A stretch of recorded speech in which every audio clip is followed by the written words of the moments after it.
අපි ජීවිතේ බින්දාම කැරියෝ දැන බින්දාම ඉතුරුනා පින්දාම සතුට යනු තැටි උඩට බඩු දාලා පිම්බාම ගාලතුනි වෙන්න සුරා මේරේ මච්ච පම ඒ කරොත් වැඩ ෆුල් ස්ටොප් මන් දැම්මේ නෑනි කොම පාප මිත්‍ර සේවනේ මාව හරි පාරේ අරන් ගියා තොගේ යාළුවෝ කුඩු ගාලා වලම්පිකන් අරන් ගියා කුඩු කැවුවොත් ඉඳන් කුඩක් නැති වේවි සසර ඇති වේවි මට මාද නැති වේවි විසිරේවි යාළුවා නන්නසක පැතිරේවි දෛවය පෙරලන්න සරදම් මිතිරේවි මේ දෛව සරදම් කොට යන්නට වේරමා වේස් පලයි මයකම් වස් දොස් දුරු වෙන්න මුලට එපා සල්ලි යකට තවත් බින්දු ඕනේ බා දුරට විතර නෙමෙයි ළඟටත් මේවා ඇපල් වෙන්න ඕනේ තරහ වෙලා වගේ ගෑනු උඹලා කපල් වෙන්න ඕනේ කයියේ ඉතරයි වැඩක් නෑ උඹලා බෆල් වෙන්න ඕනේ සල්ලි බේ අතර එන්නේ නෑ හසල් දෙන්න ඕනේ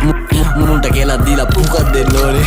දීනසි තරගේ පසු බසි මුලා අමතක කරා මැද ඉඳන් බනි අගට මග දනි දැනගද්දි ගති සර්පයෝ දැන ළඟටම ගනි මං ඉස්සුවා තාප්පේ ලිස්සුවා ඌ රිද්දන්න බෑ මේ මිනිස්සු මරු රැප් කන්ද මුදුනේ මාව දිස්සුනලු